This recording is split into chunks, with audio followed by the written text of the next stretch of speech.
Bismillahirrahmanirrahim. Assalamualaikum warahmatullahi wabarakatuh. Hari ini puja dan puji syukur kehadirat Allah Subhanahu wa taala, kita dipertemukan dalam program 3-in-1, program studi agrobisnis perikanan dengan pemateri Bapak Rahmat Dian Kuncoro. Hari ini akan hadir bersama kita untuk menyampaikan materi seputar garam, gitu ya. Hari ini kita akan bagi menjadi 2 sesi, yaitu sesi pertama adalah sesi presentasi dari pemateri, yang kedua adalah sesi diskusi, bisa tanya jawab dari Bapak Ibu sekalian yang sudah hadir hari ini. Kami ucapkan selamat datang dan terima kasih. Untuk menyingkat waktu, kami persilahkan Bapak Rahmat Dian. Sudah hadir nggih? Sudah, Mbak Mariana.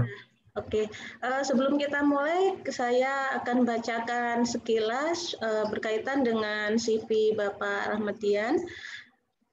Ini adalah nama Bapak Rahmat Dian Kuncoro, lahirnya di Malang 8 Mei 1986, kemudian domisilinya di Bogor. Untuk jabatannya adalah ahli muda pengelola ekosistem laut dan pesisir, Ditjen Pengelolaan Ruang Laut KKP. Untuk pengalaman kerjanya pernah di CP Prima tahun 2007 sampai 2011, kemudian di KKP tahun 2011 sampai sekarang. Kemudian yang terakhir ini adalah owner Boju Koko Al Aufar sampai dari 2012 sampai sekarang. Nah, ini entrepreneurship dari UB-nya sukses gitu ya. Oke, untuk menyingkat waktu, Bapak Rahmat Dian, kami persilahkan. Baik, terima kasih Bu Moderator. Assalamualaikum warahmatullahi wabarakatuh. Selamat pagi semuanya, Bapak, Ibu, adik-adik, dan teman-teman sekalian. Yang terhormat, Bapak, Ibu, dosen program studi sosial ekonomi, sosial ekonomi agrobisnis perikanan, jurusan Sosek, Fakultas Perikanan dan Ilmu Kelautan Universitas Brawijaya, kemudian Bapak Ibu dosen Universitas Brawijaya secara umum, kemudian para Bapak dan Ibu sekalian. Mohon izin, perkenalkan saya Rahmat, seperti yang sudah disebutkan tadi. Saya alumni juga dari Fakultas Perikanan Universitas Brawijaya, angkatan tahun 2003. Sebenarnya cukup grogi juga untuk ngisi di webinar di rumah sendiri ibaratnya ya. Kalau tempat lain sih sudah sering, cuma kalau untuk di tempat sendiri kayaknya ada effort khusus karena ditungguin oleh mantan dosen dan teman-teman yang ada. Oke. Untuk bersingkat waktu, saya izin share screen.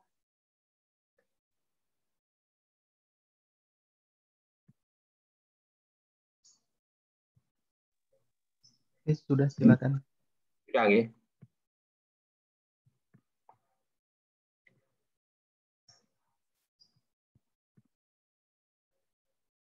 Sudah kelihatan ya bahan saya. Oke.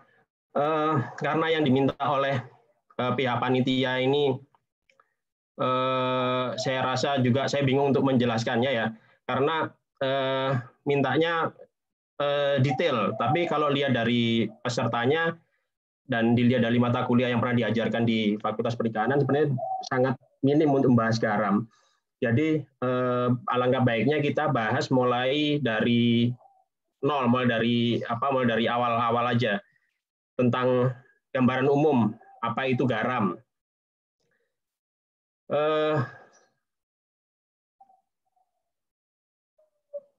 Garam ini berasal dari air laut.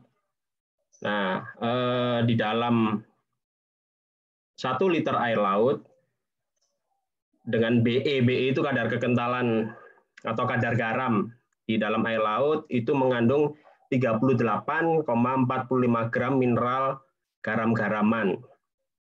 Jadi sekitar kurang lebih 0,38% dari 1 liter air. Dari 38,45 gram tersebut yang mengendap sebanyak 29,9762 gram, dan sisanya terlarut di dalam air. Adapun komposisi endapan tersebut antara lain adalah seperti yang ada di sini, Fe2O3 sebanyak 0,003 gram, CaCO3, gipsum, juga ada NaCl yang ini kita bahas garam konsumsi sebanyak 27,1074 gram, kemudian MgSO4, NgCl2, dan natrium bromida. Kemudian garam laut itu apa? Garam laut itu adalah garam yang dihasilkan dari evaporasi air laut. Jadi garam ini, garam laut itu murni dihasilkan dari penguapan air laut. Adapun komposisinya seperti yang sudah dijelaskan tadi ya. Kemudian secara umum garam adalah dikenal secara umum sebagai sodium chloride atau senyawanya NaCl. Dan garam ini sampai saat ini belum ada pengganti. Terus digunakan oleh berbagai sektor, mulai dari konsumsi manusia hingga industri. Nanti akan kita bahas lebih detail di belakang tentang klasifikasi garam. Tentang garam ini akan digunakan untuk apa saja. Kemudian garam ini karakteristiknya juga dapat disimpan dalam waktu yang lama. Jadi sampai 100 tahun pun garam tidak akan busuk. Mungkin hanya berkurang kadar airnya dan dia menggumpal. Di PT Garam ada garam yang disimpan sejak tahun 1950-an kalau nggak salah. Sampai sekarang masih ada. Kemudian oleh WHO secara umum direkomendasikan sebanyak 5 gram per hari untuk konsumsi. Tapi secara umum penggunaan garam ini sebanyak 9 sampai 12 gram per hari. Jadi memang kebutuhan pokok manusia memang harus ada NaCl yang masuk ke tubuh manusia setidaknya 5 gram per hari yang sesuai dengan direkomendasikan oleh WHO.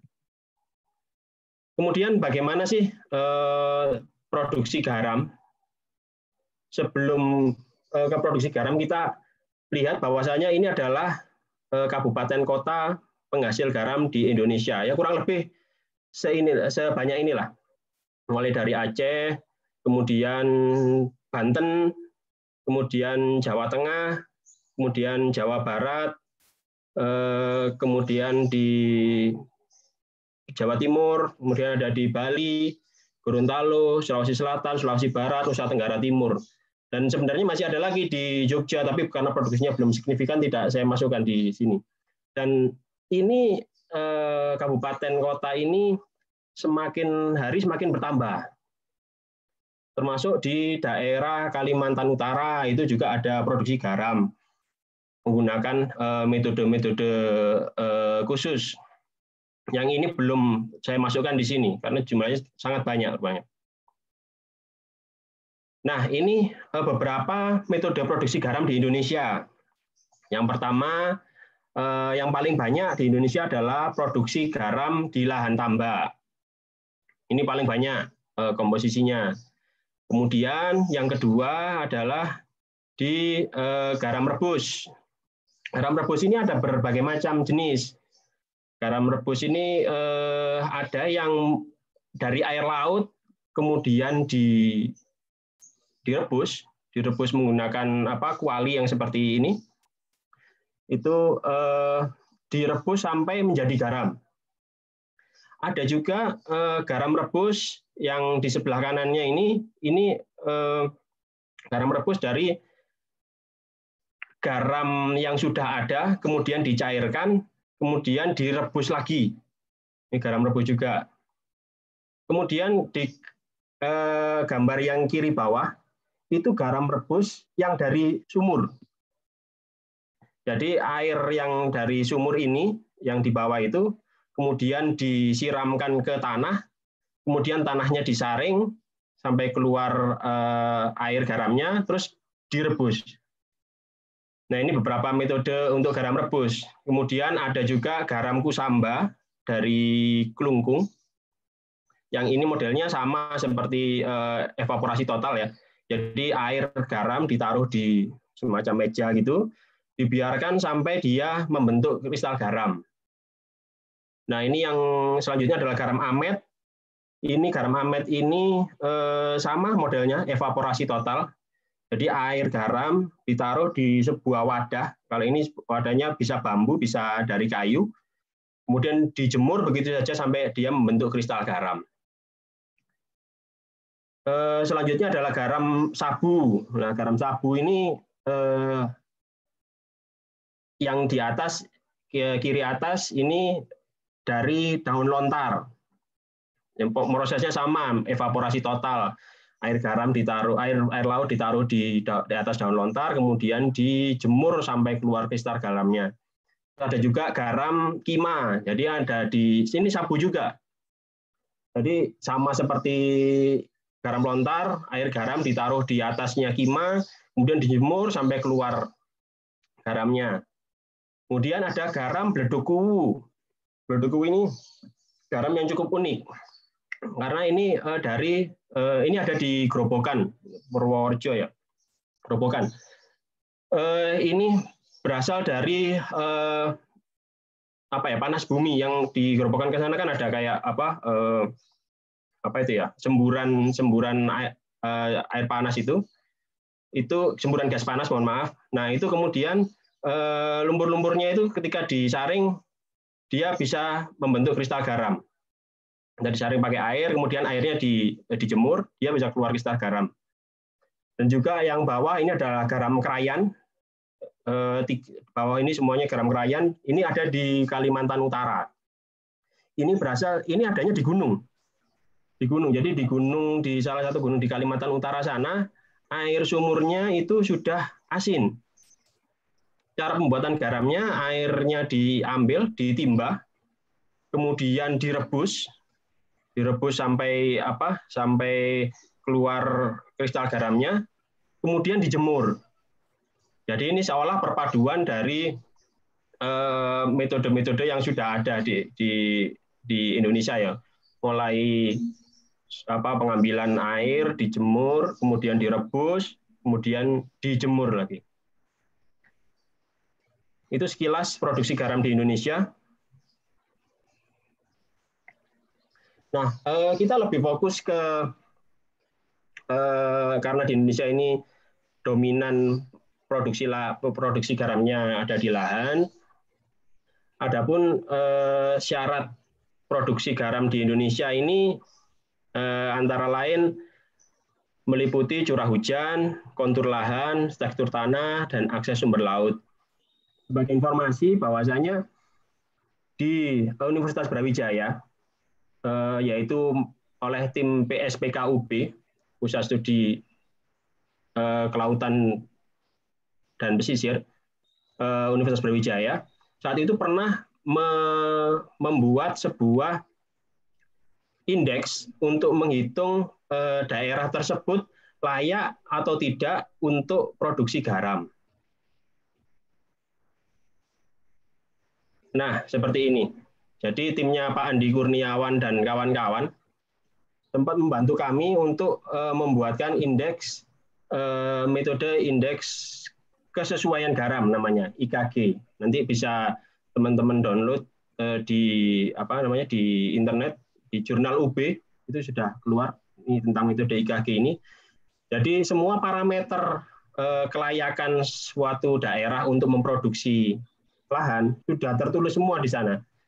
Dimulai dari curah hujan, kemudian permeabilitas tanah, kemudian jenis tanah yang layak itu seperti apa, kemudian lama penyinaran yang ada di suatu daerah itu seperti apa, kelembapan udaranya berapa, kecepatan anginnya berapa, suhu udaranya berapa, kemudian penguapannya berapa, kemudian juga kejenuhan air atau derajat BE-nya berapa.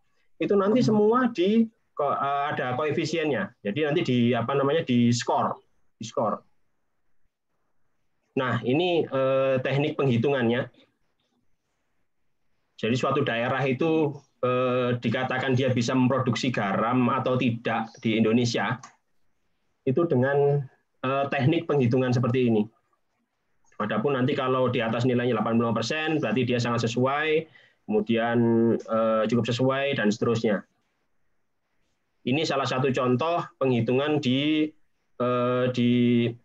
Tuban, di Desa Leran Wetan, Kecamatan Palang. Ketika dihitung, datanya seperti ini, kemudian masuk bobotnya berapa, skornya berapa, ketemunya sangat sesuai. Kemudian yang di Probolinggo, sama-sama panas, tapi setelah dihitung kesesuaiannya di Probolinggo ternyata lebih rendah daripada Tuban. Faktornya ternyata di permeabilitas tanahnya yang skornya rendah dan juga tekstur tanahnya yang berbeda dengan di daerah Tuban tadi. Kemudian secara umum pada produksi garam di lahan, metodenya kurang lebih seperti ini. Dari air laut, kemudian ditampung di kolam bosem atau kolam air muda atau tandon, kemudian dimasukkan ke kolam peminihan. Kalau peminihan itu bahasanya kolam penguapan air laut. Itu ada beberapa jenis ya. Ada biasanya sekurang-kurangnya itu ada 2 sebenarnya. Dan biasanya kalau di model sekarang itu bisa sampai beberapa petak banyaknya untuk khusus kolam peminihan atau kolam penguapan ini. Kemudian setelah pada konsentrasi tertentu, jadi mulai air laut ini kan konsentrasinya 2 sampai 3 derajat BE ya. Kemudian ketika ditampung di kolam air muda, dia mengendapkan lumpur dan lain-lainnya. Kemudian setelah diuapkan, ini konsentrasinya mulai naik, mulai kental airnya. Naik dari semula 3 sampai kemudian naik sampai 22 derajat BE. Dan juga di situ seperti yang saya sebutkan di awal tadi, garam-garam lainnya itu mulai mengendap di kolam peminihan atau kolam evaporasi ini. Karena kita kalau produksi garam kita kan mengambil NaCl-nya ya. Jadi kita buang senyawa-senyawa yang tidak perlu. Kemudian setelah diuapkan ditampung di kolam air tua. Kolam air tua ini yang nantinya akan digunakan sebagai tampungan untuk bahan baku pembuatan garam yang akan dilakukan di meja kristalisasi. Ini pengendapan garam ini namanya meja kristalisasi namanya. Nah ini biasanya dimasukkan ke sini ketika umumnya di Indonesia itu di derajat BE 25 sampai 28,5 derajat BE. Kemudian kalau sudah di atas itu kekentalannya, airnya dibuang menjadi air biten. Nah itu kebanyakan sudah tidak ada garamnya, itu mohon maaf tidak ada garam NaCl-nya, tapi dia banyak mengandung MgSO4, magnesium sulfida. Nah ini kalau untuk membuat garam, berarti kan magnesium sulfidanya dibuang. Kurang lebih seperti itu. Selanjutnya ini adalah teknologi produksi garam yang saat ini berkembang. Jadi kalau dulu di Indonesia ini banyak menggunakan kolam-kolam tanah untuk kristalisasi atau penguapan atau meja garamnya, saat ini sudah menggunakan teknologi geoisolator. Geoisolator itu semacam plastik LDPE atau HDPE yang digunakan untuk mempercepat penguapan dari aplikasi yang sudah ada. Suhu di meja kristalisasi ini ternyata lebih tinggi dibandingkan dengan lahan tanah biasa, dan juga waktu penguapannya akan lebih lama dengan begitu. Dan juga garam yang dihasilkan lebih putih karena garam yang dihasilkan tidak bercampur dengan tanah seperti pada produksi konvensional pada meja garam kristalisasi menggunakan meja tanah. Hasilnya lebih putih ini terlihat. Kemudian, nah ini adalah program yang dijalankan oleh Kementerian Kelautan dan Perikanan. Jadi pada prinsipnya membuat garam yang bagus itu adalah dialirkan sepanjang mungkin, sejauh mungkin Dan posisi pergaraman di Indonesia ini petanya kecil-kecil, cenderung petanya lebih kecil-kecil. Macam contoh seperti yang ada di Tuban, kemudian di Lamongan, itu satu orang itu hanya memiliki kurang lebih 3.000 meter persegi, kemudian 5.000 meter persegi. Nah, dari hasil penelitian yang pernah dilakukan, yang optimal untuk menghasilkan garam dengan kualitas yang baik, itu dialirkan kurang lebih sejauh 15 hektar. Jauh sejauh sebesar 15 hektar. Dan ini akan setelah garam ini diputar-putar akan mendapatkan garam yang cukup baik. Kemudian teknologi yang selanjutnya adalah salt house. Ini bisa tunnel, bisa prisma, bisa rumah kaca. Nah, ini kalau di UB ini banyak juga dari PSPK juga ya, itu banyak melakukan penelitian di sini di prisma, kemudian di tunnel, dan saat ini oleh KKP dipakai untuk pengembangan garam di pantai selatan Jawa. Kami bekerja sama dengan timnya Pak Andi Kurniawan. Untuk tahun ini kita pengembangan tunnel di 5 kabupaten, di Tuban, kemudian di Kebumen, kemudian di Cilacap, Gunung Kidul, dan Kabupaten Pidijaya di Aceh. Ini kenapa sih kalau kita harus pakai salt house? Jadi di daerah-daerah yang IKG-nya rendah, seperti yang saya jelaskan di awal tadi, bahwa dia biasanya tidak sesuai, itu harus ada teknologi pengganti untuk memproduksi garam. Garam ini kan tidak bisa bercampur dengan air, ya. Jadi kita buat semacam rumah untuk memproduksi garam. Nah, ini ada SOP-nya sendiri untuk membuat ini, dan ini sudah kami susun bersama tim UB juga. Kemudian ada lagi metode backstacking. Jadi ini salah satu inovasi yang dilakukan oleh Kementerian Kelautan dan Perikanan. Cuma program ini belum bisa kami maksimalkan karena setelah kita uji coba ternyata biaya yang dibutuhkan untuk melakukan kegiatan ini sangat besar. Jadi tidak imbang antara biaya produksi dengan hasil yang didapatkan. Nah, tentang produk turunan garam, seperti yang saya jelaskan tadi. Jadi secara umum garam itu dibagi menjadi 2. Jadi ini ada di Permen Perin nomor 88 tahun 2014. Bahwasanya garam dibagi menjadi garam konsumsi dan garam industri. Garam konsumsi itu sendiri dibagi menjadi 2, yaitu garam rumah tangga dan juga garam diet. Garam rumah tangga ini ada SNI-nya, itu menggunakan NaCl minimal 94% dengan yodium di atas atau sama dengan 30%. Kemudian garam diet ini NaCl yang di bawah 60%. Kemudian garam industri ini terdiri dari 6 industri yang penggunanya. Jadi industri kimia, ini yang biasanya dipakai untuk sabun, kemudian kertas, kemudian plastik, kemudian tekstil.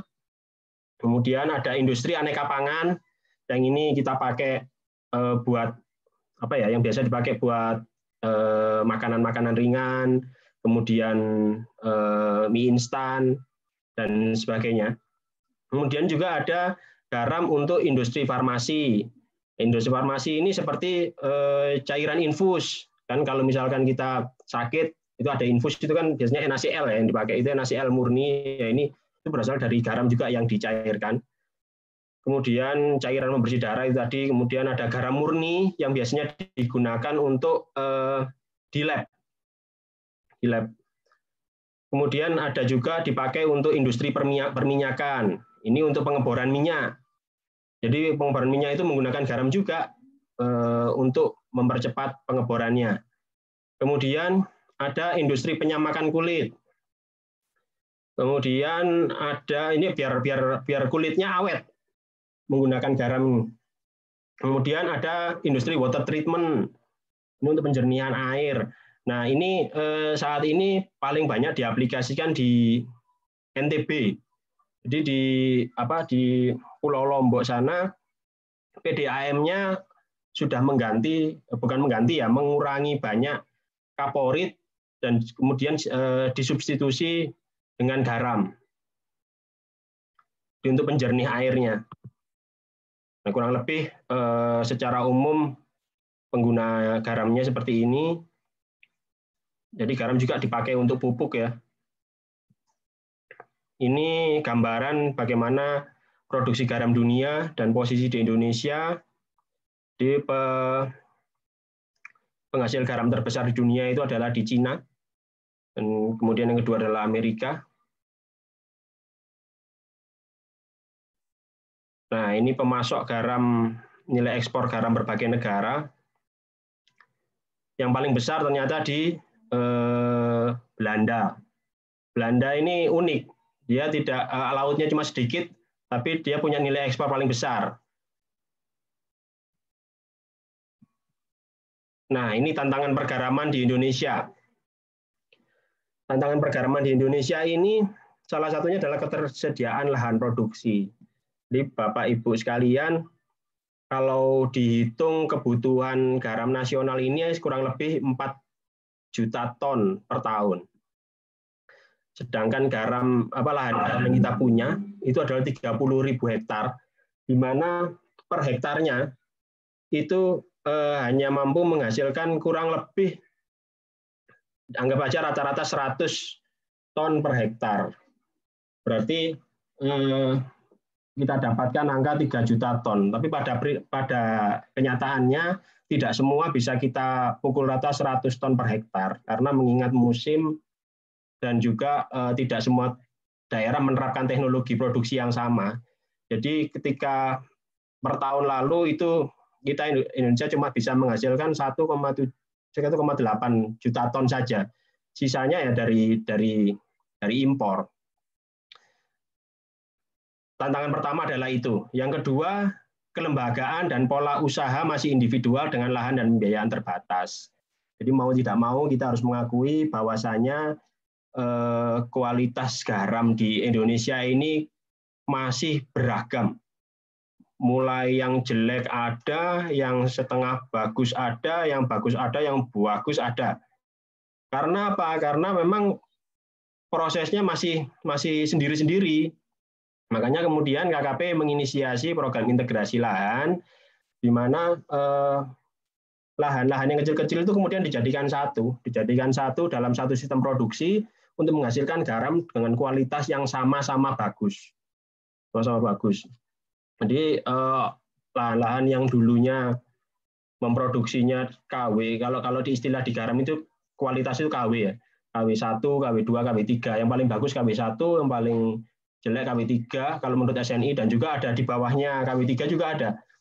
Jadi kalau dengan adanya integrasi itu paling tidak kita harapkan itu maunya kita KW1, tapi untuk di Indonesia ini sepertinya kita masih banyak yang masih KW2 dengan adanya program integrasi, karena memang untuk menata masyarakatnya, kelembagaan dan masyarakatnya ini susah. Jadi kualitas 2 itu sudah sangat bagus. Tapi tidak sedikit juga yang dia bisa menghasilkan kualitas 1. Dan kualitas 2 yang sebelumnya kualitas 2, tahun berikutnya semakin bagus menjadi kualitas 1 juga banyak. Kemudian yang ketiga ini yang paling berat karena fluktuasi harga garam yang naik turun. Garam pernah merasakan manisnya. Jadi garam pernah terasa sangat manis di tahun 2017 dan 2018.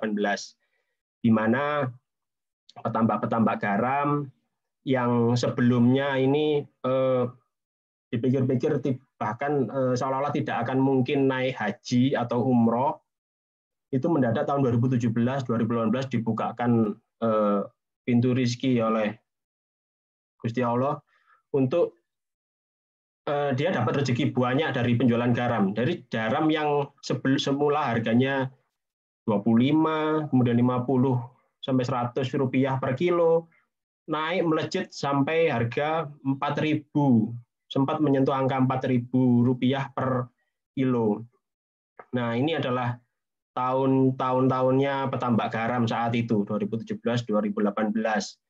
Nah, kemudian karena ada satu dan lain hal, itu kemudian akhirnya garam saat ini juga terjun bebas lagi menjadi tidak ada nilainya, bahkan banyak menumpuk stok di pinggir-pinggir jalan, di gudang-gudang garam rakyat.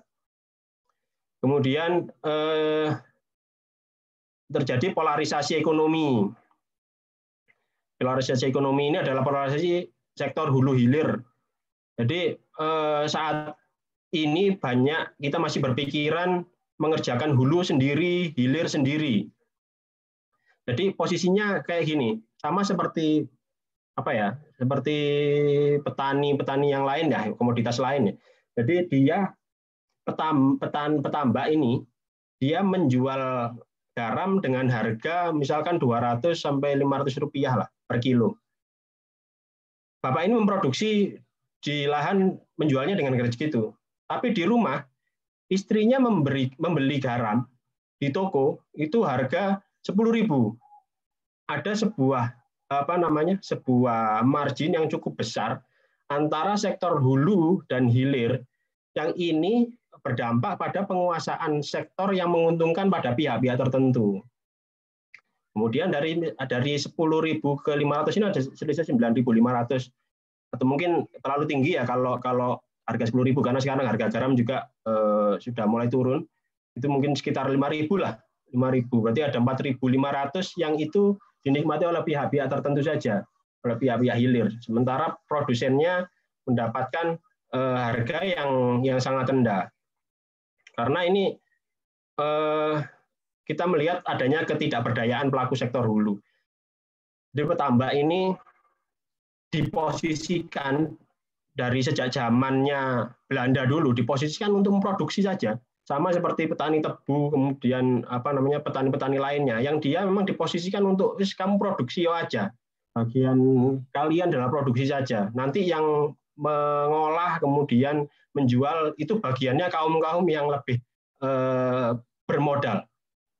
Nah, ini terjadi juga di garam. Makanya saat ini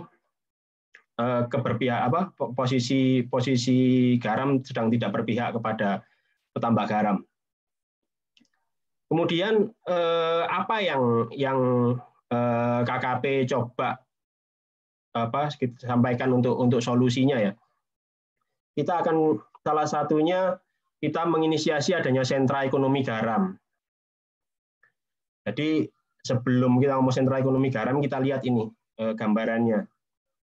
Yang sebelah kiri adalah garam di Indonesia yang recel banyak kayak gini. Masing-masing ini dimiliki kadang-kadang 1 orang, 2 orang. Kalaupun ada orang yang sama, dia belum tentu berdampingan. Dia kadang ada satunya di utara, satunya di timur. Ini sangat rumit kalau melihat di pergaraman di Indonesia ini. Kemudian kalau dibandingkan dengan yang sebelah kanannya, di Australia sana petakannya sama, menggunakan metodenya sama, menggunakan bosem atau tandon, kemudian dievaporasi, kemudian di meja kristalisasi. Cuma luasannya yang jauh berbeda. Kalau di Dampir Australia sana itu satu hamparan itu 10.000 hektar. Satu hamparan, satu lain produksi. Kalau di Indonesia 10.000 hektar itu sepertiga total luas lahan garam. Jadi memang produksinya berbeda. Nah, untuk 10.000 hektar saja di Australia sana mampu memproduksi 4,2 juta ton garam per tahun. Dan kualitasnya, kualitas garam industri. Kenapa? Karena pengendapan mereka lebih lama dan dialirkannya juga panjang pengaliran airnya. Mereka kalau di Australia sana tidak hanya memanen garam, tapi juga memanen gipsum, kemudian memanen kalsium, memanen Fe dan lain-lain. Kalaupun di bawah ini ada di Gujarat, India sana, ini malah luas satu lain produksinya sama seperti luas lahan di Indonesia, 29.000 hektar. Walaupun produksinya lebih rendah dibanding dengan Australia yang dia cuma 2 juta ton per tahun. Karena perbedaannya kalau yang di Australia ini dia sepanjang tahun nggak ada hujan di sana untuk di Dampir sana. Kalau di India sana masih ada hujannya. Kemudian setelah itu, selain itu, untuk garam yang diproduksi di luar negeri sana, setelah diproduksi itu bukan hanya sekedar dibiarkan gitu, mereka langsung masuk ke pabrik-pabrik. Jadi langsung diolah. Ngolahnya udah pakai eskavator gini, eskavator gede-gede ini sudah. Tentunya ini berhubungan dengan itu ya, cost produksi.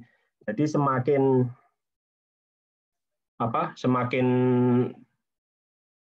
kecil, misalkan di garam rakyat ini semakin kecil-kecil gini, ini cost produksinya akan semakin besar dibandingkan dengan yang satu lain produksi ini, cost produksinya akan lebih murah.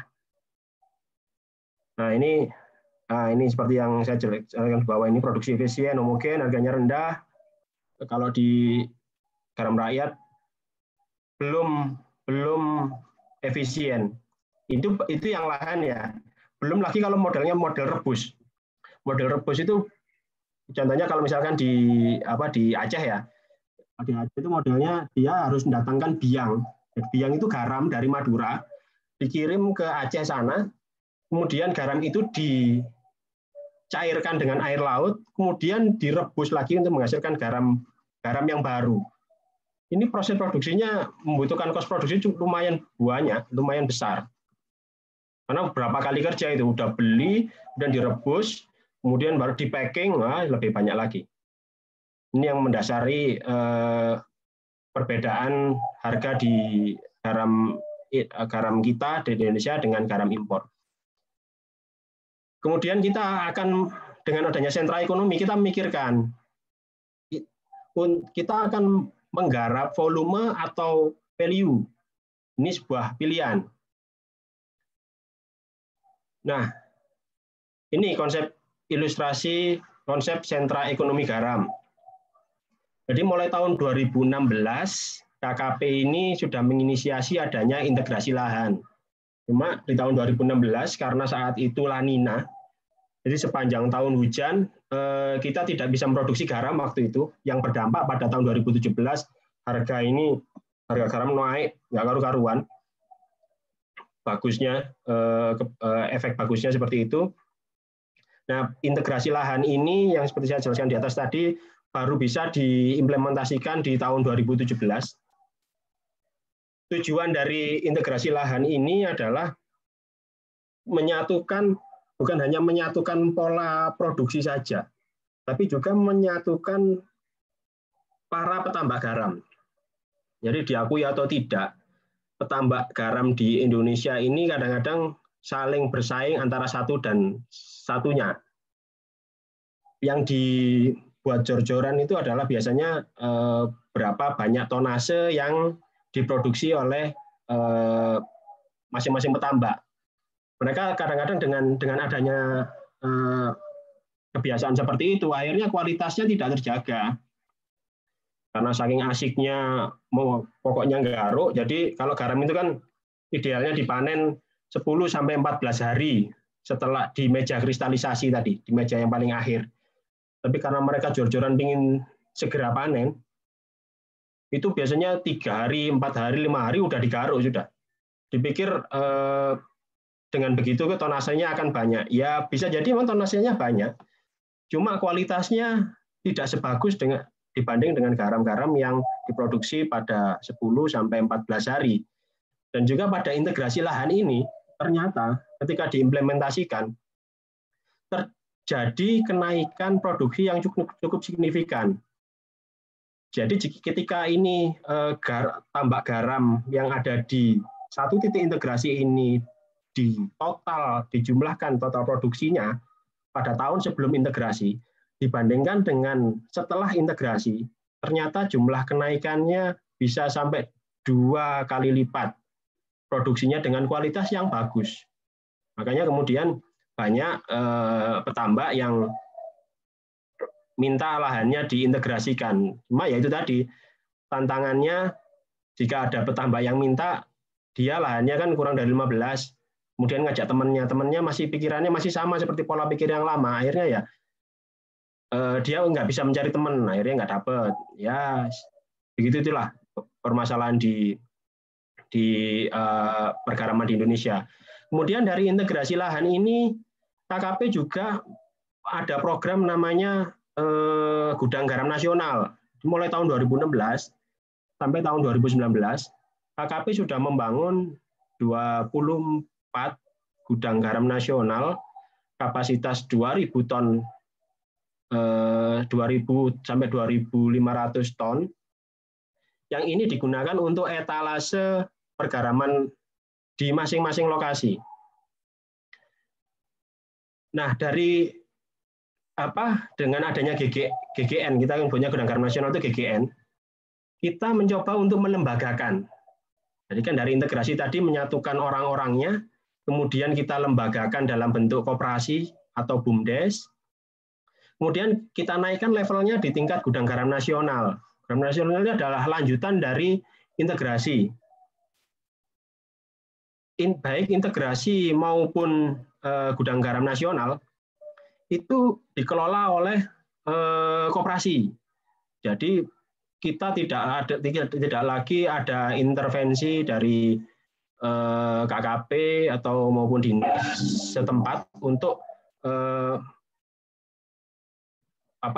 untuk mengintervensi kegiatan pergaraman. Jadi mulai hulu sampai nanti di penyimpanan di GGN-nya itu dilakukan oleh koperasi. Kemudian saat ini KKP juga menginisiasi GGR. GGR itu Gudang Garam Rakyat. Jadi ini agak terbalik. Jadi harusnya kan dari integrasi, kemudian dari gudang-gudang kecil, kemudian ke gudang-gudang besar. Tapi karena kita membutuhkan sebuah etalase bisnis pergaraman, kita bangunkan dulu Gudang Garam Nasional yang gede dulu. Biar nanti ada di situ ada pusat transaksi, kemudian kontrol stok ada di Gudang Garam Nasional itu.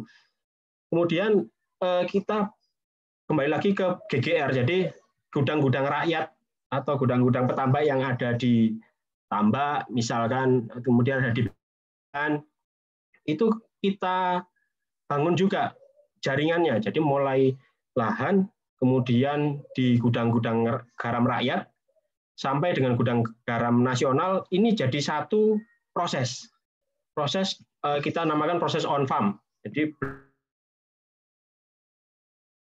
di off farm ya, di pasca panen.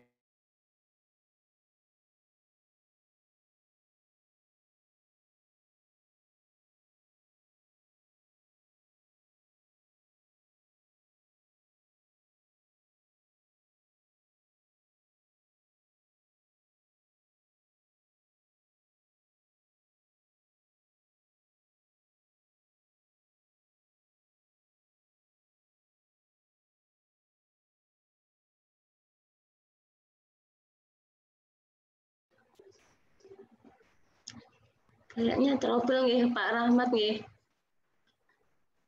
Sepertinya live ya. Iya. Ya, ditunggu nggih Bu Chandra nggih. Oh nih. Sudah ya? Pak Rahmat dilanjutkan. Oke, mohon maaf.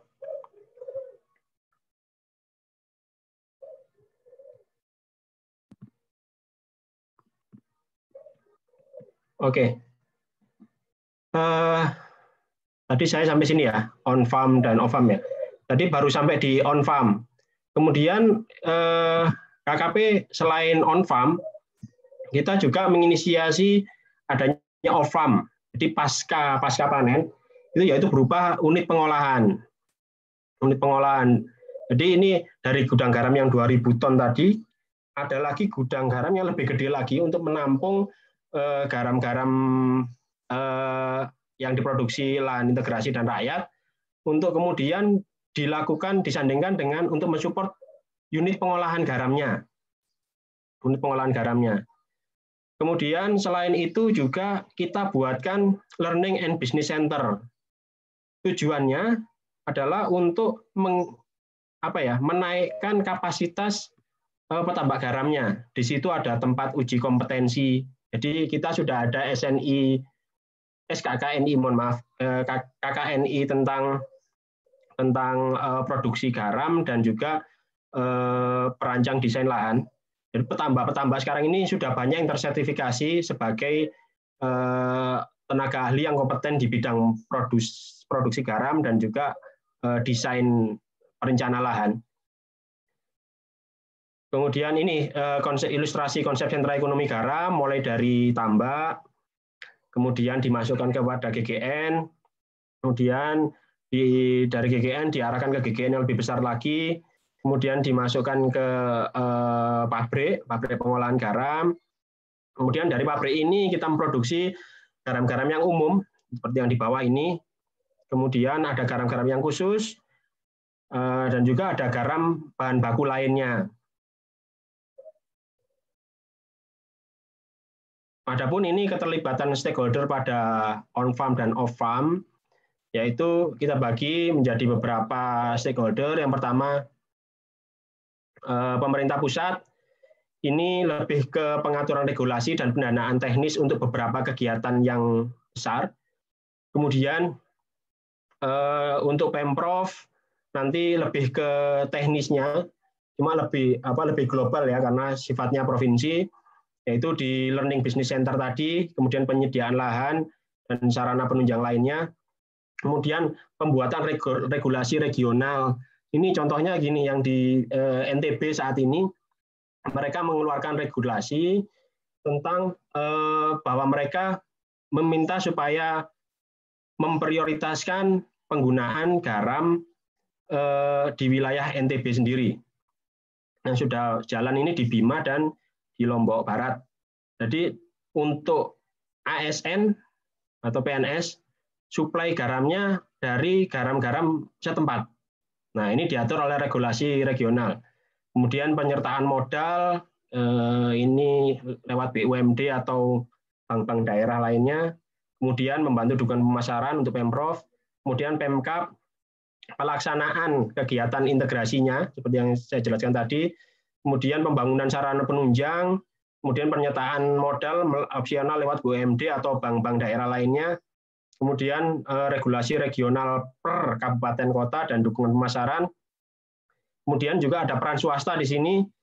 Swasta ini kita posisikan bisa sebagai investor yang melakukan pembangunan unit pengolah, walaupun nanti di pemerintah pusat maupun daerah membangun pabrik pengolahan garam, tidak menutup kemungkinan di swasta pun sampai saat ini banyak yang tertarik untuk membangun unit pengolah garam ini karena melihat potensi bisnisnya yang sangat besar.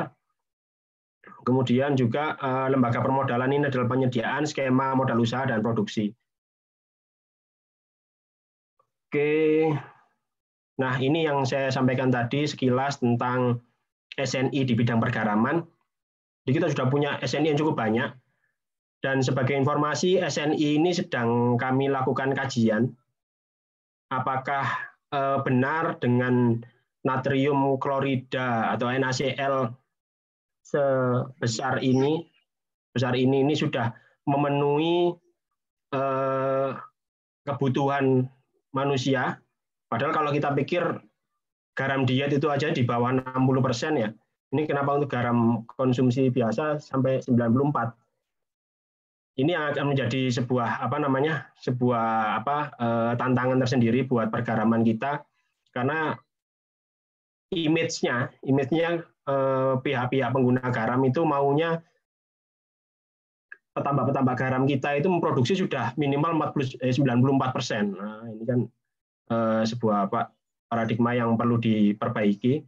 Kemudian ada garam untuk industri soda kaustik, sudah ada SNI-nya. Kemudian garam konsumsi beriodium. Nah, ini yang menjadi patokan kan ini kadar NaCl-nya minimal 94 dan kadar iodium minimal 30. Kemudian ada garam industri aneka pangan, SNI-nya juga sudah ada. Juga untuk yang saya jelaskan tadi tentang gudang garam nasional maupun gudang garam rakyat, kita juga sudah ada SNI-nya di SNI 8446 tahun 2017. tentang ketentuan gudang komoditas garam, itu juga sudah ada SNI-nya. Nah, ini beberapa diversifikasi produk garam. Ini produk garam alumni UB juga ini, alumni UB 99. Mbak Septi di Cirebon sana. Beliau memproduksi garam untuk face scrub, kemudian batsal. Ini hanya sebagian contoh saja, produknya banyak sekali. Produknya banyak sekalian, hanya sebagai bagian contoh saja. Kita bandingkan dengan, nah ini pengembangan garam di Jepang. Di Jepang sana ini garam sudah macam-macam dipakai. Garam rasa, bukan rasa ya, itu apa ya namanya ya. Garam dicampur dengan jahe, garam dicampur dengan rempah-rempah apa gitu, dicampur dengan daun apa, itu sudah ada semua di sana. Jepang dan Korea yang banyak memproduksi garam-garam seperti ini. Nah, ini suasana sampai di sana itu ada gerainya. Ini ada Dr. Mahfud, itu orang Unijoyo, UTM, Universitas Trunojoyo Madura, yang sempat ke sana untuk melihat gerai penjualan garam yang macam-macam tadi di Jepang sana. Ini beberapa produknya juga, macam-macam garamnya. Jadi garam mau kadar yang berapa aja di sana laku dijual. Kalau di Indonesia kan ya harus memenuhi SNI itu tadi. Ya mungkin cukup itu kita perdalam pada sesi tanya jawab. Saya kembalikan ke Bu Mariana. Terima kasih. Baik, terima kasih Pak Rahmat. Menarik sekali materinya hari ini. Saya baru tahu kalau garam itu banyak jenisnya gitu ya. Kemudian produk-produk turunannya juga sedemikian banyaknya. Nah ini terima kasih sekali materi hari ini bisa disampaikan, bisa menambah informasi seputar garam. Baik, Bapak Ibu, monggo saya persilakan bagi yang akan bertanya bisa langsung online atau bisa lewat chat. Nah, ini ada yang bertanya dari Pak Rizky. Pertanyaannya adalah apakah integrasi lahan cukup efektif untuk menyelesaikan masalah kelembagaan dan skala usaha penggaraman yang sebagian besar masih skala kecil? Monggo langsung dijawab atau ditampung dulu Pak Rahmat. Langsung saya jawab aja daripada lupa. Monggo silakan. Integrasi lahan ini hanya sebuah pemantik sebenarnya. Pemantik untuk sebagai upaya KKP untuk menyatukan antara petambak satu dengan petambak yang lainnya. Memang iming-imingnya adalah peningkatan kualitas garam yang lebih baik dibanding yang sebelumnya. Di sini ada salah satu, yang ada di sini ada beberapa petambak garam yang ada di sini yang merasakan bagaimana peningkatan kualitas garam setelah adanya program integrasi. Jadi garamnya meningkat kualitasnya dan jumlahnya juga meningkat. Cuma itu kan kita lihat hasil akhirnya ya. Tapi ketika kita proses untuk membuat integrasi lahan itu effortnya sangat luar biasa. Jadi meyakinkan petambak satu dan petambak lainnya dari rumah ke rumah, kemudian kita ajak untuk mau bergabung menjadi suatu sistem integrasi lahan, itu susahnya minta ampun. Dari tahun 2016 lah, 2016 sampai tahun 2020 ini masih ada integrasi lahan. Itu permasalahannya sama, cuma tahun 2019 dan 2020 lebih enak karena sudah melihat hasil di tahun-tahun sebelumnya. Apakah ini efektif untuk menyatukan petambak garam? Kalau saya melihat efektif, sangat efektif. Jadi petambak yang dulunya individu sekarang sudah mulai gabung, ngerasani atau ngobrol-ngobrol tentang garam. Ini memang efeknya lumayan bagus, apalagi setelah ada di daerah yang ada gudang garam nasionalnya. Gudang garam nasionalnya biasanya kan dikelola oleh koperasi ya. Nah itu ngobrol tentang garamnya itu semakin gayeng. Nggak cuma mengeluh aja, tapi mereka juga biasanya bersama-sama mengatasi permasalahan di bidang pergaraman. Mungkin itu. Baik, Rizky, monggo barangkali Anda tanggapan atau sanggahan berkaitan dengan pertanyaannya tadi, atau sudah cukup? Terima kasih, Pak Rahmat.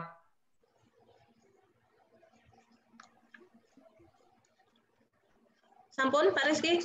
Oh sudah. Oke. Kemudian pertanyaan berikutnya Pak Rahmat dari Mbak Ika Sulistiani. Ini adalah mahasiswa dari kelas Mina Bisnis Perikanan. Pertanyaannya adalah apakah ada perbedaan kualitas antara garam rebus, garam sabun, dan garam sumur? Oh iya, terima kasih. Ada, perbedaan kualitasnya ada. Kadang-kadang begini, gimana ya jelasinnya ya? Garam ini kadang-kadang fanatik-fanatikan ya orang ya. Kalau secara kualitas diukur secara lab memang beda, kualitasnya beda ya. Cuma orang itu fanatik, kayak misalkan di daerah Kupang gitu ya, atau NTT gitu ya.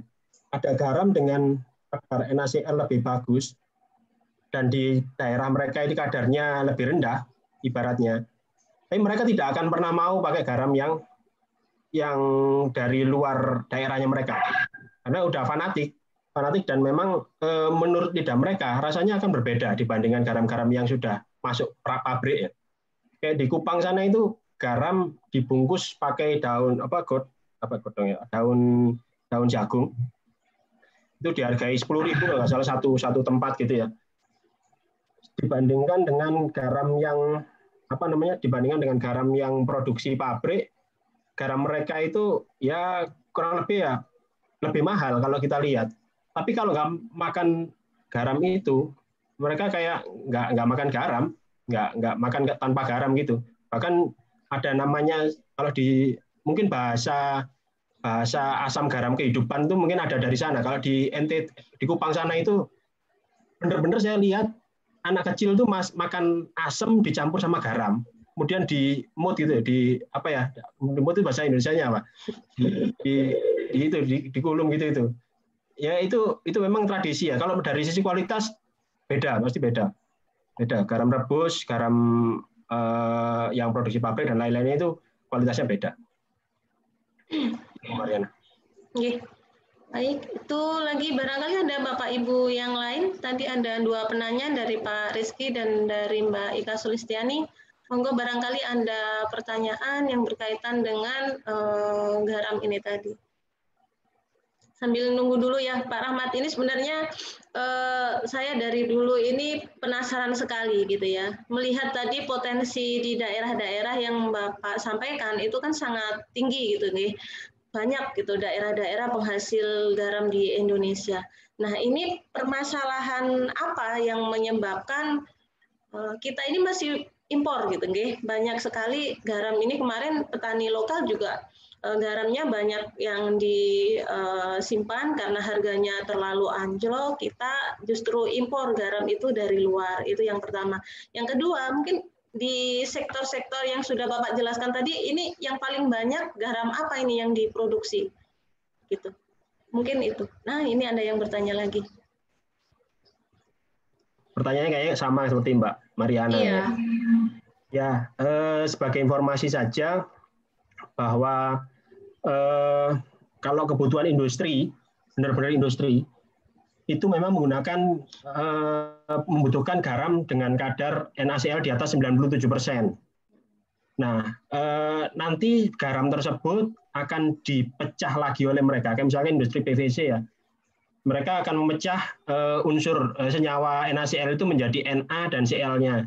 Itu yang akan diambil Cl-nya biasanya untuk digunakan untuk industri mereka. Terus kemudian kaporit pun itu kan butuhkan garam, itu bahan dasarnya garam sebenarnya. Tapi senyawanya dipecah menjadi Na dan Cl. Nah, untuk memecah senyawa itu yang paling mudah dilakukan menggunakan garam dengan kadar di atas 97%. Dan Indonesia saat ini belum mampu memproduksi garam yang seperti yang dengan spek yang dibutuhkan oleh industri-industri tersebut. Jadi garam 4 juta ton itu untuk garam konsumsi aja kurang lebih sekitar 1,8 juta tonan lah, atau maksimal 2 juta tonan. Setengahnya adalah garam industri yang dibutuhkan oleh industri tersebut. Kalau beberapa industri yang selain yang saya sebutkan tadi, misalkan kayak industri pengasinan, kemudian industri tekstil, itu masih bisa menggunakan garam-garam kita.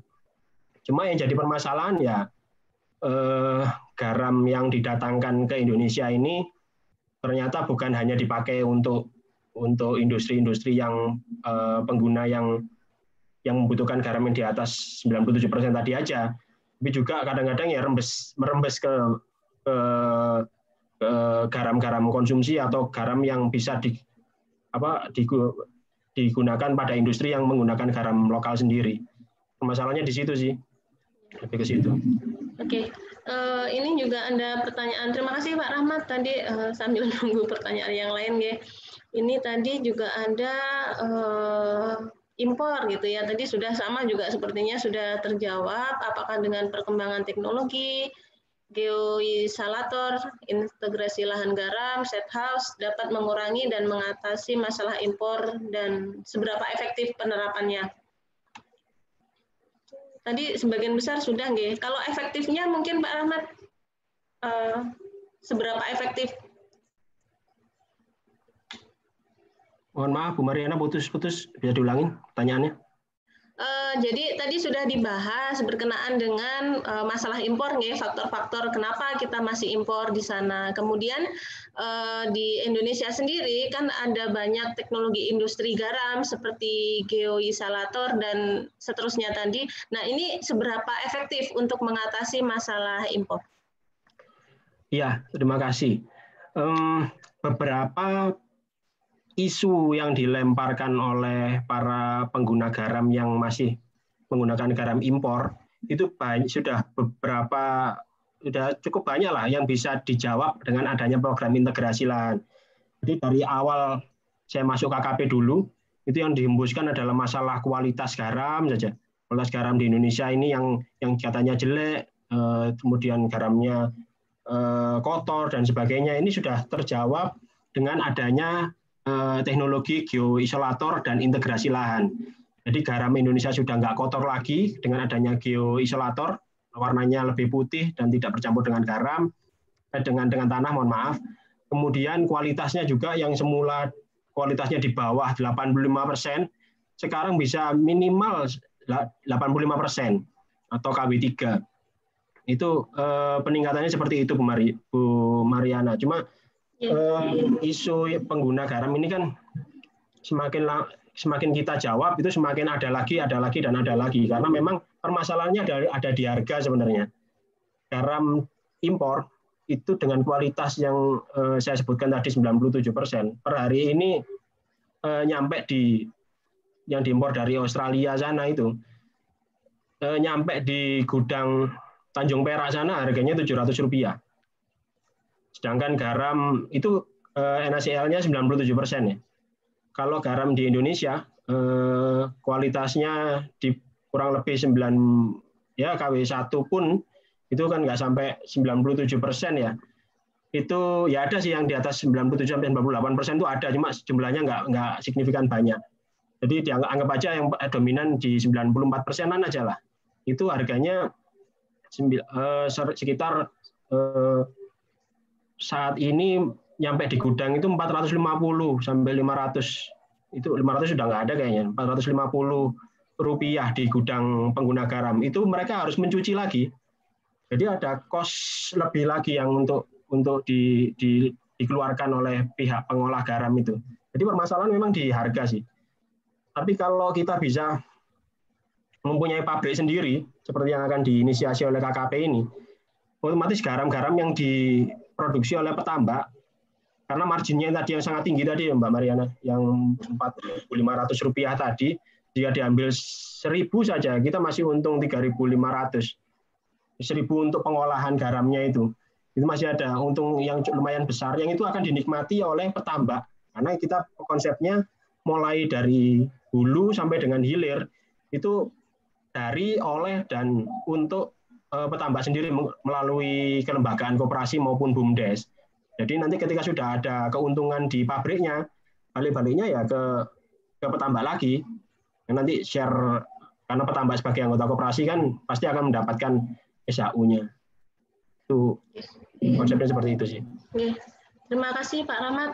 Ada pertanyaan lagi, ini berkaitan dari Mbak Nabila Puspita Dewi dari kelas kewirausahaan ini Pak Rahmat. Jadi Untuk garam kualitas KW1, KW2 dan seterusnya itu digolongkan berdasarkan apa?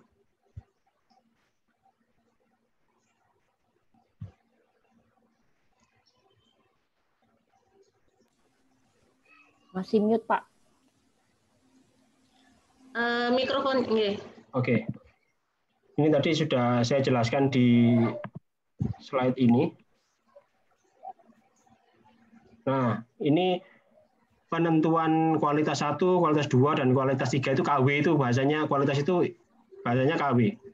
KW1, KW2, KW3, pengelompokannya itu berdasarkan kualitas ini. Kualitas 1 itu syaratnya apa? Kualitas 2 syaratnya apa? Kualitas 3 syaratnya apa? Gitu sih secara sederhananya. Ini membagi kualitas tadi, penentuan kualitasnya. Nah, ini diukur kalau di KKP pernah, kalau yang dilakukan sih seringnya dicek di lab ya, di lab lab perdagangan atau lab kampus pun ada untuk mengecek berapa kadar NaCl. Paling tidak itu dilihat itu dari 2, NaCl dan kadar air. Kalau NaCl-nya di atas 90 biasanya sudah masuk KW2. Ini kalau di atas 94 ya wis KW1 gitu. Kadang-kadang airnya kan nggak banyak ya kalau pakai integrasi karena sudah netes lumayan banyak. Jadi penentuannya di sini. Dan juga KKP pernah mengadakan pengadaan alat untuk alat uji mutu garam yang bisa dipakai untuk ditambah ataupun kebanyakannya ditaruhnya di gudang garam nasional. Jadi petambah-tambah kalau misalkan mau ngecek kadar garamnya berapa ya wis dibawa ke gudang garam rakyat untuk dilihat ini sebenarnya KW berapa yang itu nanti akan ditentukan berapa harganya oleh pihak pembeli. Gitu, Mbak. Oke. Jadi tadi ya Mbak Nabila ada poin-poin yang membedakan antara kualitas garam KW1, KW2 dan seterusnya, ada kadar air, kadar apa tadi gitu ya, dan seterusnya. Kemudian ada Mbak Indah Yanti, ini bertanya apakah ada keterkaitan yang signifikan antara pendapatan daerah dengan jumlah produksi garam di suatu daerah? Sementara ini tidak ada. Belum ada, nggih, belum ada. Terus lagi ada pertanyaan banyak ini Pak Rahmat, mohon maaf nih. Banyak yang antusias dengan materi jenengan. Mas Yusa dari kelas KWUP, tadi dijelaskan bahwasannya garam tidak bisa terkena air. Pertanyaannya, apa yang akan dilakukan para petani tambak ketika hujan? Dan untuk saat ini, apakah Anda teknologi self-host adalah teknologi terbaik untuk masalah ini? Memang garam itu musuhnya air ya. Kalau garam yang diproduksi pakai menggunakan lahan tambak biasa, itu kami sarankan memang ada disimpan di gudang-gudang yang memenuhi ketentuan SNI 8446 tahun 2017. Kemudian tadi disebutkan apakah tunnel atau salt house itu salah satu solusi terbaik. Kalau di daerah yang sering hujan, solusi terbaiknya memang iya. Tapi kalau di daerah yang standar atau tadi IKG-nya sangat sesuai ya, itu hanya untuk untuk supporting saja. Biasanya kan petambak-petambak itu pada waktu musim kemarau, musim garam, mereka itu produksi air tuanya kan cukup melimpah. Nah, itu disimpan di brain tank atau kolam penampungan air tua mereka. Nah, ini kadang-kadang pada saat sampai musim garam berakhir itu masih ada. Nah, itu bisa digunakan pada rumah tunnel atau rumah prisma, digunakan produksi di sana. Tapi untuk produksi kalau di daerah-daerah tersebut untuk produksi pada waktu musim kemarau kayaknya kok ya nggak ngefek karena jumlahnya kalah jauh dibandingkan dengan lahan-lahan yang menggunakan tanah. Itu Mbak Mariana. Oke, itu ya untuk Mas Yusa tadi pertanyaannya. Kemudian ada lagi pertanyaan dari Mas Andam Krishadi. Ini dari kelas KWUP juga, Pak Rahmat. Apakah garam khas dari beberapa daerah seperti dari Kupang tadi, jika dikembangkan dengan baik, apa akan menjadi potensi wisata di daerah tersebut dan meningkatkan taraf ekonomi petambak garam di sana? Ya, pada kenyataannya itu betul bisa mendukung perekonomian desa dan menjadi daya tarik tertentu. Kayak contohnya tadi di Garam Amet di Bali sana. Garam-garam di sana itu kemudian dijual dengan harga yang cukup besar loh. Saya lupa harganya 40.000 atau berapa per kilonya dibandingkan dengan harga garam yang di lahan tambak biasa. Seharga tadi yang saya sebutkan itu sudah nyampe di pabrik aja sekitar 450-an itu tadi. Ini memang karena garam-garam yang unik ini ketika dikembangkan bisa menjadi daya tarik yang tersendiri. Kami juga tahun lalu menginisiasi garam tunnel yang dibantu oleh tim PSPKUB juga, itu di Kebumen. Garam di Kebumen sana itu bentuk garamnya itu gede dan bagus. Nah, kemudian oleh pihak pemerintah daerah sana dilabeli, di-branding bahwasanya garam di sana itu Kebumen itu garam spa. Padahal kalau dibandingkan dengan daerah yang lain ada juga yang produksi seperti itu gitu kan. Cuma memang branding dari pemerintah Kebumen ini akhirnya membuat nilai garam, value garam itu tadi menjadi naik di sana. Dan orang kalau ke sana udah langsung lihat kayak seolah-olah wisata garam di sana gitu ya. Juga ada di beberapa daerah juga mencoba menginisiasi adanya wisata garam. Kayak contohnya yang sudah mulai ada itu di Pamekasan. Di daerah desa Bunder atau mana gitu. Mereka menginisiasi adanya wisata garam. Jadi orang ketika masuk di situ, kemudian mereka bisa melihat dari proses produksi, kemudian panen, terus bisa pijat refleksi, juga bisa makan garam sepuasnya mungkin ya. Tapi nggak boleh bawa pulang. Ya kasarannya gitulah. Itu sudah mulai dikembangkan. Apalagi yang unik-unik tadi itu punya nilai atau value yang besar jika mau dikembangkan oleh, kalau KKP kan ngomongnya kan secara global ya. Kalau lebih baik dikembangkan oleh pemerintah daerah untuk daya tarik di daerahnya masing-masing. Karena kalau seperti yang saya sebutkan tadi di Kebumen, kemudian ada di Brebes yang tadi garam rebus tadi, di Kaliwlingi itu juga sudah mulai banyak dikunjungi oleh wisatawan, walaupun jumlahnya belum banyak ya, tapi sudah mulai ada yang datang untuk melihat proses di sana. Garam rebus juga kalau di Jawa Timur ada di Lamongan, itu ada garam rebus. Tinggal pemerintah daerahnya mau mengembangkan itu atau tidak gitu kan. Ya. Gitu.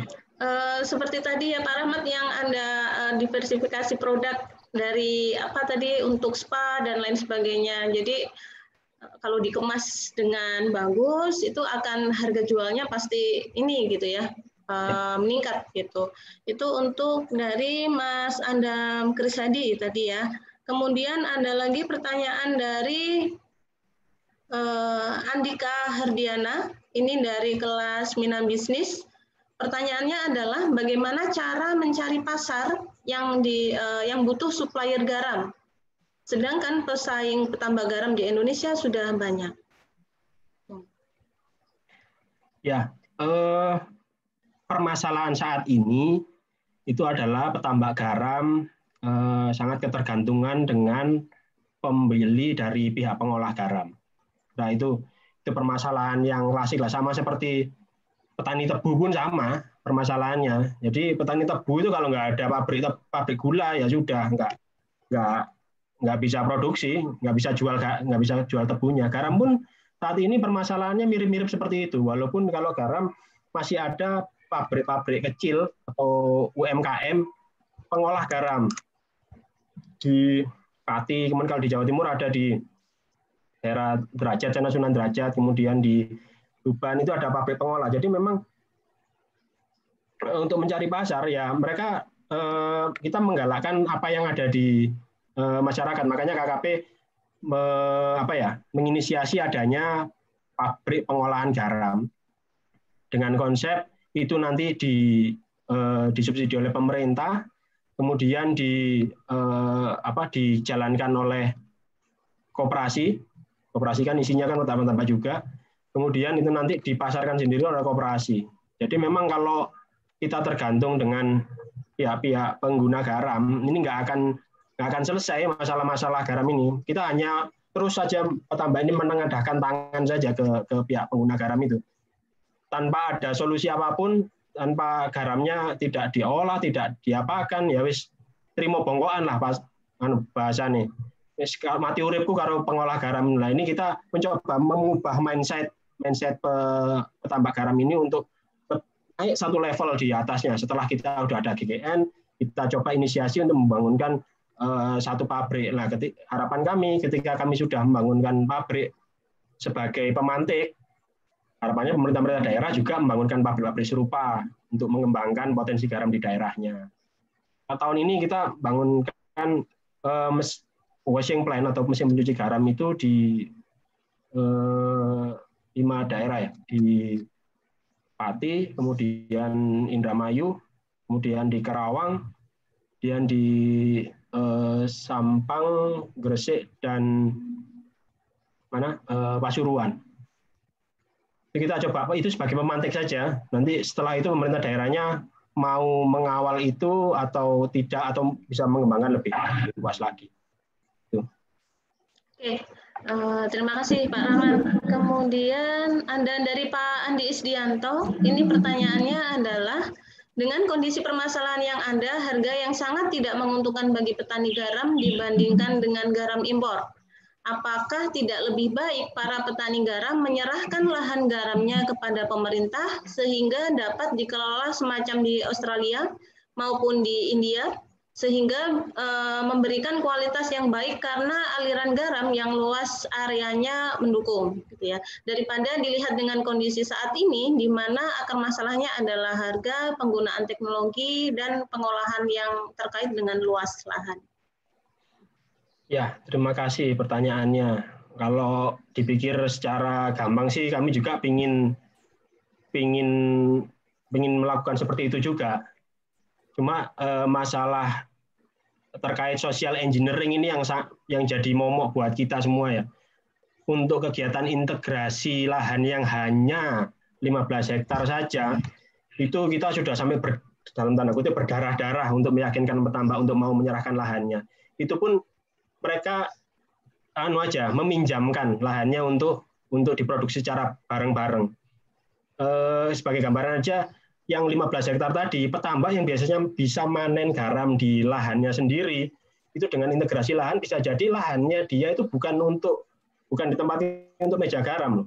Bisa jadi lahannya dia itu dipakai untuk meja evaporasi.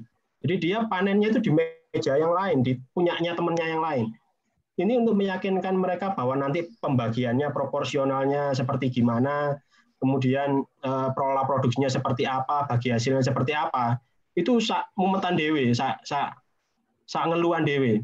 Kalau kita juga sebelum ada integrasi, kita coba menginisiasi adanya korporatisasi lahan garam. Jadi lahan garam ini kita ingin buat seperti di Australia, kita rombak total.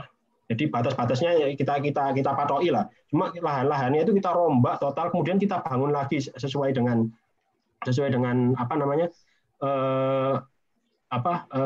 prinsip integrasi yang benar lah dalam tanda kutip ya. Itu hanya bisa satu titik saja di Pamekasan. Walaupun hasilnya itu bisa meningkat 3 kali lipat, tapi petambak itu nggak ngurus gitu, nggak ngurus. Terserah lah, walaupun 3 kali lipat tuh harganya kayak gini aja gitu bikinnya mereka. Walaupun kualitasnya bagus. Nah, itu tadi kita ingin seperti itu, dan juga kita pernah meminta PT Garam untuk membangun sebuah, kalau di PT Garam itu kan di Sumeneb maupun di Kupang sana, mereka modelnya ya kayak di Australia sana, lainnya cukup besar gitu. Dan garam yang diproduksi memang bagus, ada namanya kualitas garam super premium segala di sana, di PT Garam sana. Tapi ya gitu tadi tidak mampu menjawab kebutuhan garam yang ada di Indonesia tadi. Persoalannya di social engineering-nya juga itu tadi. Kompleks kalau permasalahan garam di Indonesia itu. Baik. Namun Pak Rahmat saya bisa lanjut? Ya, pada intinya banyak permasalahan yang timbul untuk garam ini sendiri gitu ya, karena berbagai macam dari perekonomian, dari sosial itu juga berpengaruh di dalamnya. Kemudian ada pertanyaan dari Ridwan dan Warta, ini pertanyaannya adalah apakah ada solusi dari pemerintah khususnya KKP untuk menyerap garam rakyat yang belum terserap akibat kualitas yang masih rendah? Itu yang pertama. Kemudian apakah ada tim khusus dari pihak KKP untuk melakukan penyuluhan dan menjawab solusi atas permasalahan yang ada di lapang? Ya, terima kasih. Di tahun 2018 itu sudah ada, mulai tahun 2016 kalau nggak salah itu kita KKP itu negara menganggarkan PMN, penyertaan modal negara untuk penyerapan garam rakyat. Dan itu baru terrealisasi tahun 2018-an, 2018, 2019. Yang sebagai pelaksananya adalah PT Garam. Yang terjadi adalah garam terserap, tapi PT Garam tidak bisa menjual. Ini PR sendiri. PT Garam pun punya pabrik, tapi PT Garam itu produksinya kurang lebih 400 ribuan ton per tahun ya. Itu kalau untuk ngolah sendiri pun, untuk di pabriknya sendiri itu masih turah-turah, masih lebih-lebih. Nah, ketika menyerap garam rakyat segitu banyak, akhirnya garamnya menumpuk, gak payu, numpuk di gudangnya PT Garam. Padahal harga belinya waktu itu di atas 1.000 ya, katakanlah 1.000 lah. Sedangkan harga sekarang itu harga 1.000 itu harga harga di gudang ya. Kalau sekarang harga di gudang sekitar 300-an atau 350, selisihnya 650, berarti itu kan subsidinya bukan subsidi, mensubsidi rugi itu namanya. Nah, ini ternyata untuk penyerapan ini tidak efektif kalau kita hanya berpikiran hanya menyerap saja. Tapi kalau kita menyerap kemudian untuk diolah lagi di pabrik, nah ini bisa jadi solusi yang cukup efektif. Misalkan dibeli dengan harga yang sama 400, tapi ini pasti digunakan nantinya oleh pabrik-pabrik yang dikelola oleh koperasi tadi. Nah, ini efektif. Tapi kalau pola yang lama dulu, ya yang rugi pihak penyerap garamnya, itu betul itu solusi yang cukup solutif, tapi tidak bisa menjawab ke semuanya, hanya sebagian saja, karena kapasitas produksi pabrik itu kan nggak banyak juga. Itu Bu Mariana. Oke, selanjutnya Pak Rahmat dari Pak Andi Kurniawan ini kayaknya nggih. Pertanyaannya adalah yang pertama, jika salah satu upaya alternatif meningkatkan nilai ekonomi garam dengan membuat produk olahan, potensi pasar apa yang kiranya dapat menyerap produk olahan tersebut? Mengingat sebagian besar produk olahan garam bukan menjadi kebutuhan pokok, bahkan cenderung tersier. Itu yang pertama. Yang kedua, apakah kualitas garam berdasarkan NaCl masih signifikan berlaku pada praktek lapang? Karena dari beberapa kasus yang ada, kualitas garam biasanya hanya dibedakan berdasarkan warna dan besar kristalnya.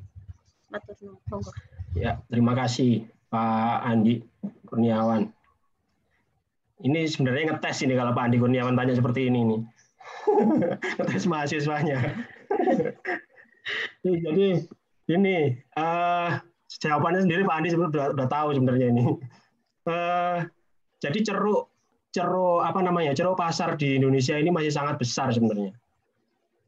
Kayak edukasi tentang, ya contohnya Bapak Ibu sekalian di sinilah, tentang garam untuk mengobati capek-capek, kemudian dipakai untuk membersihkan muka, itu yang ngerti paling cuma sebagian orang saja. Kemudian garam dipakai untuk lulur, itu hanya sebagian orang saja mungkin yang peserta kali ini bisa tahu itu ya. Cuma kalau ini kita lakukan secara masif ya, itu mungkin akan membuka pangsa pasar baru untuk garam-garam seperti tadi.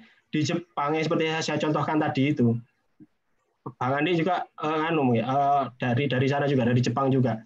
Itu tentang garam-garam yang untuk macam-macam itu, orang-orang di sana mungkin sudah banyak mengenal dan menggunakan.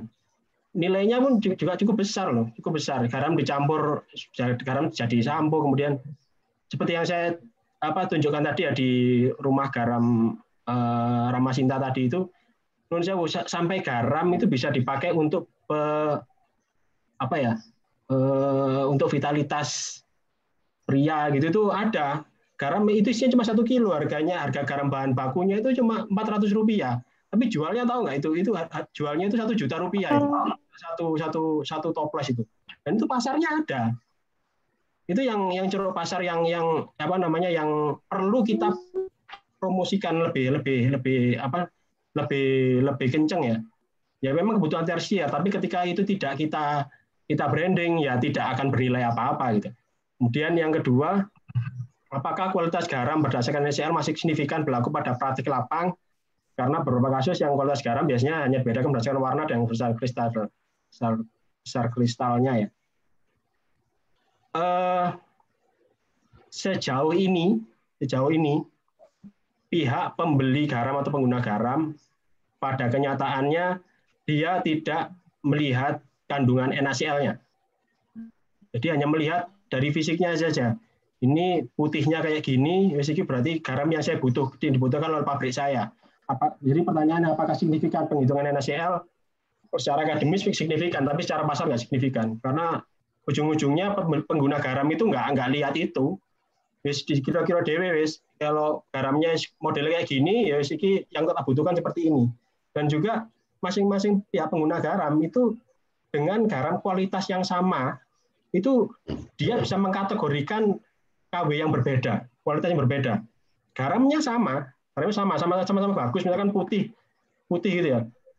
Ada satu pengguna garam, putihnya itu minta yang putih bening, ada yang putih susu, padahal putih bening di tempat satunya itu nggak laku. Dia maunya putih yang susu. Sedangkan di daerah yang butuhnya putih bening, itu yang putih susu itu nggak mau mereka. Dia mengolahnya lebih banyak. Nah, ini kondisi-kondisi yang ada.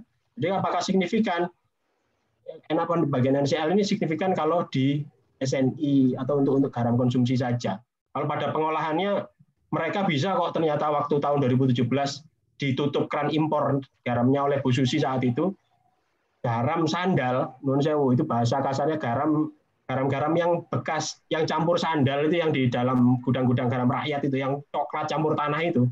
Mereka beli juga, mereka olah dan bisa jadi garam yang bagus kayak di pasar-pasaran gitu kayak Revina dan sebagainya itu bisa jadi seperti itu. Jadi ini lebih ya nggak signifikan juga pada prakteknya, tapi secara akademis ya kita melihatnya itu wajib dihitung, itu wajib dilihat.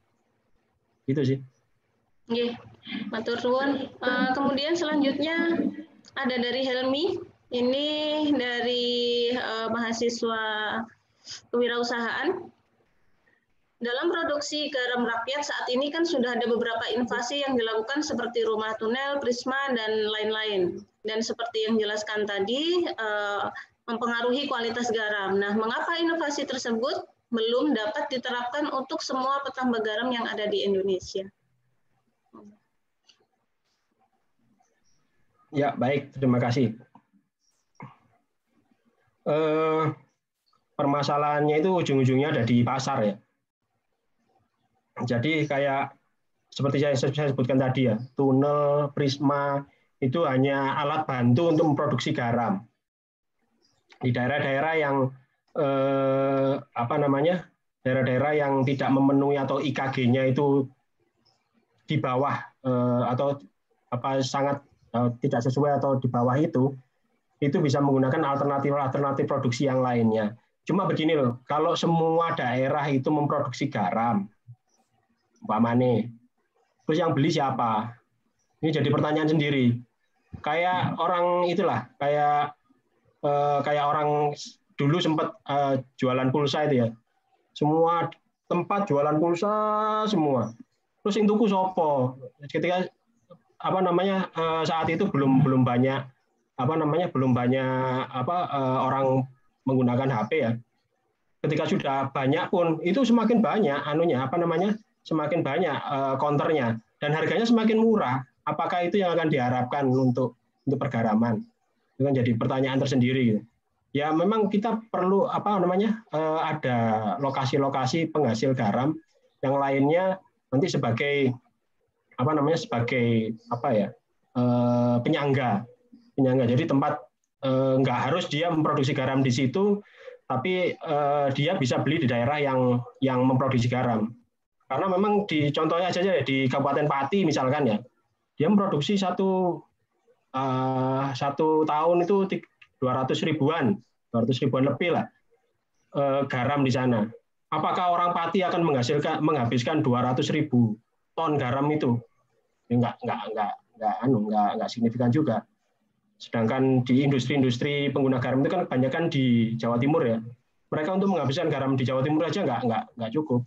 Apakah nanti akan kita kita terapkan di daerah-daerah yang lain?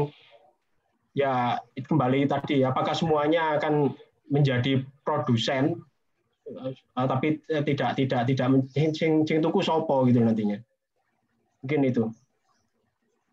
Oke. Selanjutnya dari Mas Dendi, ini sebenarnya sudah terjawab tadi ya. Apakah produksi garam terganggu sekarang gitu nih Pak Rahmat? Dan seberapa terganggunya produksi garam Indonesia? Karena menurut BMKG Indonesia sedang terdampak La Nina. Tadi sepertinya sudah dijelaskan deh. Kalau La Nina ini nggak bisa produksi gitu. Ada yang mau ditambahkan barangkali Pak Rahmat dengan pertanyaan ini? Ya, secara teori memang seperti itu ya. Mungkin salah satunya dengan adanya rumah garam, tapi itu pun produksinya kan nggak signifikan jumlahnya. Sebagai tambahan saja, posisi stok garam di Indonesia ini masih sangat banyak. Tahun ini pun banyak petambak yang mereka tidak mau memproduksi garam karena garamnya yang tahun sebelumnya. Karena ada garam tahun 2018, 2019 itu belum laku, belum terjual. Jadi mereka sudah enggan menjual itu. Tapi stok garam di Indonesia ini banyak sih, masih banyak, masih cukup untuk menghidupi 1 tahun ke depan. Kalau untuk konsumsi. Jadi dengan adanya BMKG ini nggak sampai kejadian kayak tahun 2017 kayaknya. Kan 2016 kan nggak bisa produksi, tapi stok garamnya di Indonesia ini ya mungkin sama ya seperti tahun ini ya. Cuma bedanya dulu itu ada kebijakan dari pemerintah untuk meniadakan impor. Nah, itu yang menguntungkan petambak garam. Kalau sekarang ada kebijakan itu pastinya juga akan menguntungkan petambak garam kalau kita lihat nanti. Baik, selanjutnya ada dari Riva. Ini bertanya berkaitan dengan regulasi yang dibuat oleh pemerintah agar garam dari petambak Indonesia dapat bersaing dengan garam impor. Kalau sudah ada, apakah regulasi tersebut sudah berjalan efektif?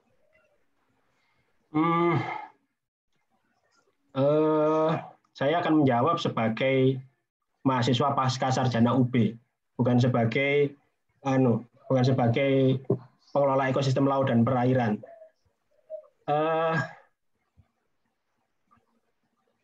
Regulasinya itu sudah ada. KKP itu sudah pernah menginisiasi adanya Permen KP tentang importasi garam. Namun di tahun itu diterbitkan tahun 2017, Permen 66 tahun 2017. Kemudian di tahun 2018 ternyata di Permen KP 2017 tadi itu dia mengatur kapan waktunya untuk impor, berapa jumlahnya, tempatnya di mana, kualitasnya garam seperti apa. Dan juga diterbitkan rekomendasinya oleh Menteri yang membidangi Kelautan dan Perikanan. Itu juga tersirat di Undang-Undang 7 tahun 2016. Tapi kemudian peraturan itu seolah tidak berlaku ketika muncul PP nomor 9 tahun 2018. Di mana kewenangan untuk importasi garam itu ada di kementerian yang membidangi bidang perindustrian. Nah, ini yang regulasi ini akhirnya tumpang tindih. Jadi sekelas undang-undang itu bisa kalah dengan PP. Itulah ini yang saya menjawab sebagai mahasiswa ya, tapi kalau sebagai birokrat ya harusnya ya begitu, itulah kondisinya pergaram di Indonesia seperti itu. Itu Bu Mariana. Oke, matur nuwun. Kemudian dari Diki, apakah ada garam yang gagal produksi, Pak Rahmat? Lalu bagaimana dengan garam yang gagal produksi ini? Gagal produksi banyak. Modelnya gini. Gagal produksi itu biasanya di awal-awal musim ya, atau di akhir-akhir musim garam. Jadi dia waktu peralihan antara musim hujan dan musim kemarau, dia sudah bikin garam, sudah bikin garam sudah ditaruh di meja kristalisasi, datang hujan, udah buyar, gagal produksi. Kemudian ada lagi waktu kayak musim-musim sekarang ini, ya sekarang ini sudah termasuk bisa dikatakan 90% masuk musim hujan ya. Tapi ada daerah masih panen garam. Itu dia ya kondisinya sama, sudah memproduksi garam, udah ditaruh di meja kristalisasi, tiba-tiba kehujanan. Nah, kehujanan ya udah buang. Makanya kemudian ada teknologi salt house tadi itu untuk mengatasi masalah itu. Jadi penggunaannya ya harus di waktu-waktu tertentu itu tadi. Walaupun itu tadi tidak mengalahkan panas yang ada di salt house tadi, tidak mengalahkan panas langsung dari sinar matahari. Gitu. Oke. Ini ada kurang 3 pertanyaan terakhir Pak Rahmat. Jadi saya mohon maaf karena keterbatasan waktu dan peminatnya banyak sekali gitu nggih, yang penasaran dengan materi Pak Rahmat. Jadi kalau ada pertanyaan setelah ini akan kami tampung. Jadi ini pertanyaan 3 terakhir untuk Pak Rahmat. Masih sanggup nggih Pak Rahmat? Ini dari Mas Raditya. Jadi dia dari kewirausahaan juga. Pertanyaannya adalah untuk petani garam atau petambak garam jika mengalami penurunan cara mereka survive itu bagaimana Pak? Ini penurunan apa ini ya maksudnya ya? Penurunan penghasilan harga mungkin ya? Iya mungkin ya. Produksinya menurun, penghasilannya menurun mungkin gitu. Ya, yang terjadi saat ini kebanyakan mereka pindah pekerjaan. Jadi lahannya dibiarkan, kalau mereka punya lahan ya, lahannya dibiarkan begitu saja, atau kadang-kadang ada lahan yang dia diganti menjadi kolam ikan atau kolam udang. Ada juga dia yang lahannya dibiarkan begitu saja, dia cari kerjaan yang lain. Kondisi sekarang seperti itu sih. Kalau yang sering terjadi pekerjaan apa biasanya Pak Rahmat? Ketika dia off farm gitu biasanya pekerjaan penggantinya apa mereka? Variasi ya, Bu Mariana ya. Ada yang dia bertani, ada yang dia kerja bangunan, ada yang merantau dan macam-macam itu. Macam-macam ada yang berdagang juga ada. Iya, artinya mereka punya keahlian di luar garam gitu. Punya atau tidak punya keahlian, mereka akan sementara pindah pekerjaan. Oke. Kemudian dari Toha, ini saya dari Lamongan. Menurut Pak Rahman, bagaimana secara umum kualitas garam di Lamongan? Ini dari ini Mas Toha. daerah. Okay. Ya, Mas Toha. Ini garam Lamongan sudah cukup bagus ya, cukup bagus walaupun belum bagus sekali belum. Yang jadi masalah setelah kita identifikasi itu, mohon maaf ini saya harus menyampaikan secara sebenar-benarnya ya. Di Lamongan sana itu kebanyakan sebagai mereka itu jarang sekali menyimpan garam. Jadi setiap satu kali produksi, 1 tahun itu dia produksi. Jadi harus habis tahun itu juga. Karena apa? Karena mereka nggak punya gudang, nggak punya tempat penyimpanan. Kalaupun punya tempat penyimpanan, pertama mereka kadang-kadang malas dalam tanda kutip menyimpan di gudang. Yang kedua,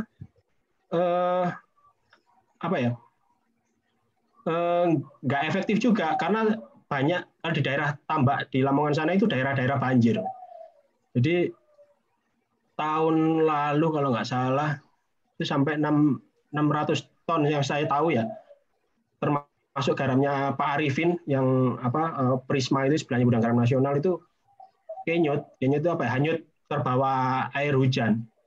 Ya mungkin kalau di sana solusinya ya membuat sodetan untuk menghindari daerah-daerah tempat produksi garam di sana untuk menyimpan garam maksudnya. kali-kali di sana itu banyak menghanyutkan garam-garam yang ada di Lamongan sana. Dan kondisi itu yang memaksa petambak akhirnya menjual dengan harga berapapun. Pokoknya tahun ini garam kudu entek. Nah, itu yang menyebabkan akhirnya harga garam rusak. Yang harusnya dijual bisa harga 500 ya 400-an gitu ya sampai di gudang sana. Dan mereka wis tukun kabeh pokoknya laku gitu aja.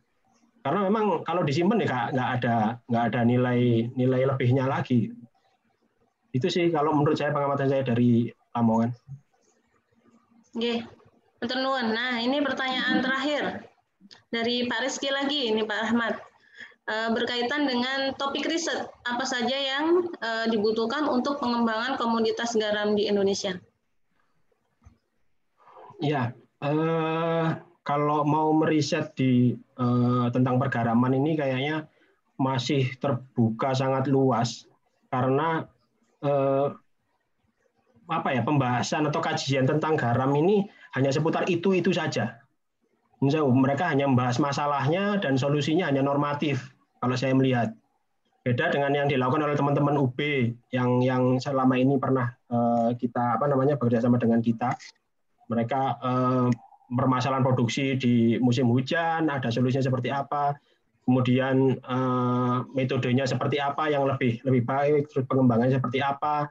Ini memang lebih kelihatan ya. Cuma itu hanya sedikit saja dari permasalahan garam secara umum. Kalau kalau mau riset yang saya mau gampangnya ya, riset yang dibutuhkan itu bagaimana memproduksi garam dengan cost sekecil mungkin dan bisa menghasilkan garam yang sebagus mungkin. Udah, itu aja udah. Mungkin yang itu yang bisa kalau bisa menjawab itu ya sudah cukup menyelesaikan permasalahan garam di Indonesia. Kemudian tentang tata niaganya seperti apa. Ini timnya Mas Rizky kalau nggak salah pernah mau menginisiasi tentang sistem logistik. Logistik itu juga bagus juga, tapi hanya sebagian kecil saja itu dari pergaraman. Karena logistik itu supporting. Permasalahan dasarnya juga banyak. Masalah social engineering aja itu belum terselesaikan loh. Bagaimana petambak mau menghasilkan produk yang sama? Kecil aja yang petambak mau memproduksi garam dengan umur yang sama. Itu sampai saat ini belum bisa terselesaikan. Kalau misalkan ada riset tentang social engineering menyelesaikan permasalahan itu saja, itu boys bahasa Malangnya boys itu. Ada solusi untuk menyelesaikan social engineering di petambak garam itu luar biasa itu. Masih banyak riset yang bisa digali. Jadi kalau saya boleh usul ke pihak UB, kalau mau meneliti garam ya jangan yang itu aja, seperti yang dilakukan oleh timnya Mas Andi, Mas Rizky itu sudah sangat bagus, juga saya membantu. Mungkin mahasiswa bisa mensupport dengan pendalaman riset-riset yang lainnya dibandingkan dengan penelitian yang sudah ada selama ini. Kalau kita lihat cek di jurnal itu kan cuma bahas gitu aja masalah dan solusi, tapi nggak ada pendalaman di situnya. Mungkin itu. Baik, terima kasih Pak Rahmat atas waktunya untuk presentasi dan menjawab semua pertanyaan hari ini yang ada gitu ya, banyak sekali. Saya juga ucapkan terima kasih kepada Bapak Ibu sekalian yang sudah bertanya. Mudah-mudahan materi hari ini bermanfaat gitu. Sebelum saya tutup, barangkali ada tambahan dari Bu Chandra selaku Ketua Program 3-in-1. Baik, terima kasih Bu Mariana. Saya hanya mengucapkan terima kasih banyak untuk Pak Rahmat bisa sharing ilmunya yang bermanfaat tadi. Banyak juga ya teman-teman mahasiswa juga yang memberikan banyak pertanyaan sampai nggak sempat istirahat ya Pak dengan waktu. Saya di Malang Bu Chandra. Jadi kalau misalkan ada mahasiswa yang mau diskusi tentang garam dengan saya, insya Allah saya terbuka untuk teman-teman yang ada di Malang. Ya, itu untuk teman-teman mahasiswa juga ya yang masih penasaran tentang garam ini tadi. ternyata banyak juga jenis garam yang memang belum digali di kita ya. Makanya kita termasuk yang cukup terlambat ya Pak Rahmat ya. Kalau lihat dari India aja sudah bisa tadi sampai produksi banyak jenis garam juga. Gitu. Kemudian ya itu saja sih dari saya karena waktunya juga cukup mepet gitu ya. Terima kasih banyak atas informasi dan sharing ilmunya. Sama-sama. Ya, saya kembalikan ke moderator ya, Bu Mariana.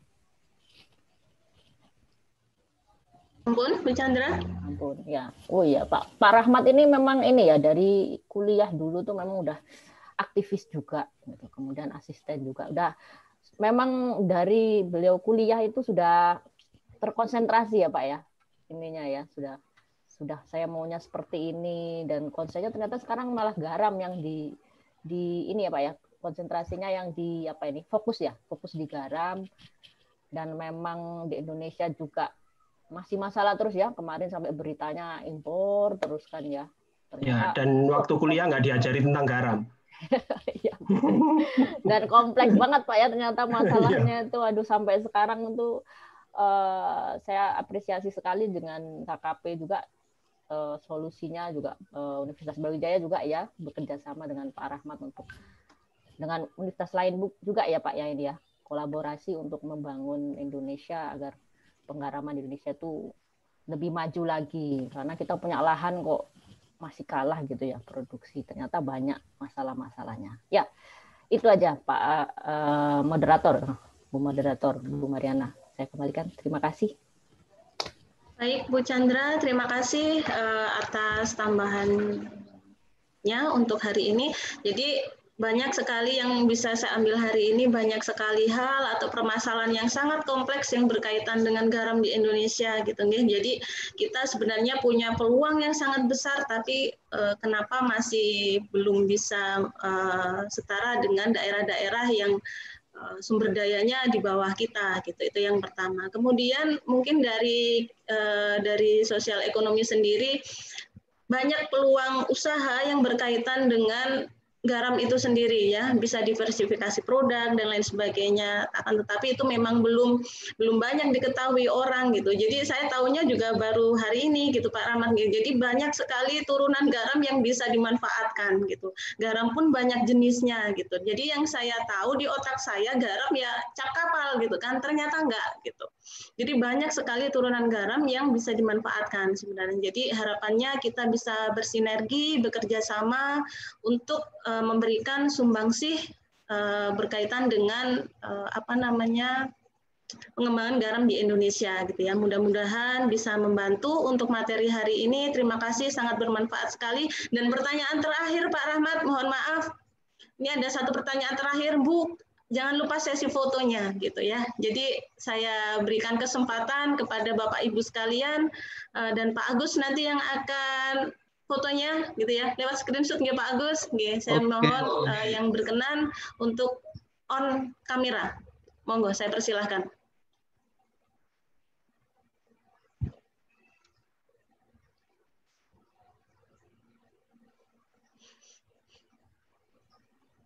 Boleh dihitung Pak Agus nih, jadi bisa siap-siap Bapak Ibunya. Oke, siap. Silakan Bapak Ibu, bagi yang bisa di turn on kan kameranya, silakan di turn on kan dulu. Teman-teman mahasiswa juga silakan dinyalakan kameranya. Oh iya, tadi Pak Edi Susilo memberikan salam ya, Pak Rahmat dari kepengurusan PIKUB. Pembimbing saya. Iya, tadi memberikan salam sih tadi di pertengahan ya. Mohon izin Pak Edi. Kemudian tadi juga Pak KPS, Pak Rizky Agung sudah dari tadi mengikuti ya dari awal sampai terakhir juga.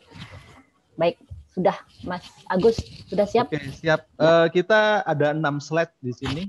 Baik, mari kita mulai aja. Untuk slide yang pertama, silakan berpose cantik sama ganteng dulu. Oke, 1, 2, 3. Oke, next slide kedua. 1, 2, 3.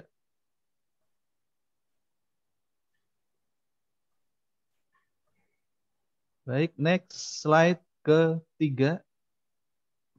1, 2, 3.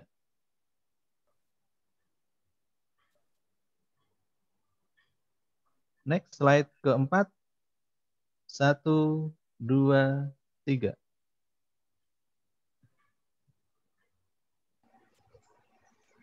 Next slide ke-5. 1, 2, 3.